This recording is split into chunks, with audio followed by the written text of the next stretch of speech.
Кыргызстандын залкар уулу, дүйнөгө аты таанымал, белгилүү жазуучу, коомдук жана мамлекеттик ишмер Чыңгыз Айтматов негизинен кыргыз жана орус тилдеринде жазган.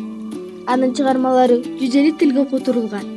Ал өзүнүн чыгармасына гуманизм жана бүткүл жандууларга улуу сүйүү жөнүндө өз идеяларын камтыган. Чыңгыз Айтматов Төрөкулович 1928 жылы 12 декабрда Талас областына караштуу Шекер айылында депрессияга туш болгон мамлекеттик ишмердин үй бүлөсүндө туулган.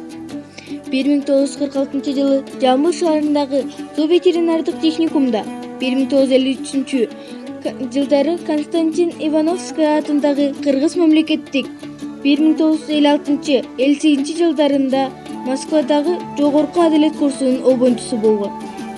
Согуш жылдарында Шекер айылында айылдык кеңештин катчысы, Райфи бөлүмүнүн агенти, 1953-56 жылдарында Кыргыз мал чарба илим изилдөө искусствосунун эксперименттик фирмасында зоотехник, 1958-60 жылдарында Литературный Кыргызстан журналынын редактору, 1960-65 жылдарында Правда гезитинин өз кабарчысы, 1965-86 жылдарында Кыргызстан кинематографисттер союзунун төрагасы, 1988-90 жылдарында Иностранная литература журналынын башкы редактору, СССРдин президенттик кеңешчиси болгон.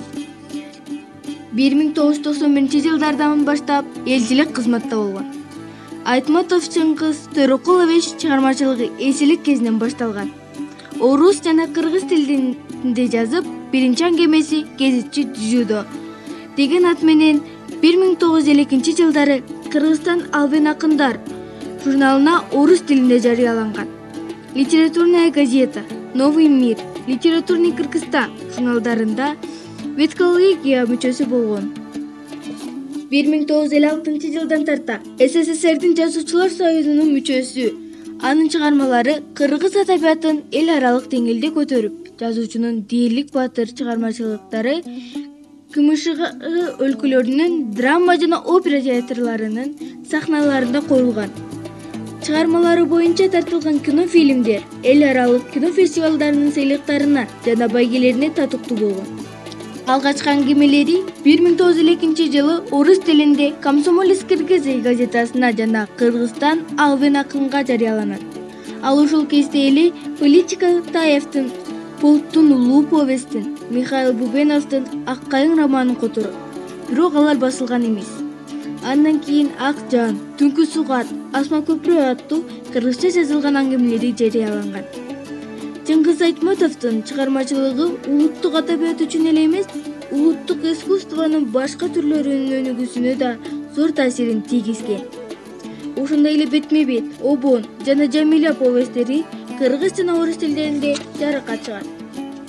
«Кызыл жолук жалжалым», «Бото көз булак», «Биринчи мугалим», «Саманчынын жолу» деген изденүүлөрү андан ар жогорулап чеберчилиги бийиктеп бийик көтөрүлгөн. Айтматовдун «Ак күн» аттуу повести жазуучунун чыгармачылыгында бөтөнчө мааниге ээ. Бул чыгармада адам тагдырынын кээ бир катаал жактарын изилдөөдө жазуучунун кыраакылыгы, ийкемдүүлүгү көрүндү. Повесттин гуманисттик багазды баштан аяк адамдын ыйык сапаты жандандыра көрүнгөн. Жазуучу өзүнүн балалыгын туш бетер согуштун катаал көрүнүшүн элесине алып, «Эрте жазда турналар» аттуу повестин жазып жараткан.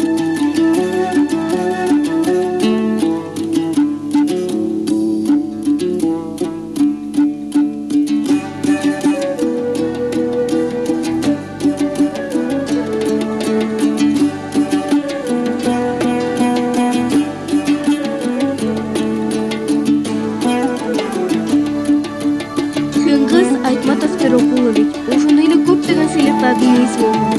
Кыргыз эл жазуучусу, Токтогул атындагы мамлекеттик сыйлыктын лауреаты, сөз эмгектин баатыры, эл жана СССР мамлекеттик сыйлыктын лауреаты, Европа илимдер, искусство жана адабият академиясынын мүчөсү, бүткүл дүйнөлүк илим жана искусство академиясынын академиги, Өскөл форумунун президенти, Австрия, Австралия, Америка, Индия, Италия, Австралия, Япония жана башка өлкөлөрдүн эл аралык сыйлыктардын лауреаты, Кыргыз Республикасынын эл баатыры болгон.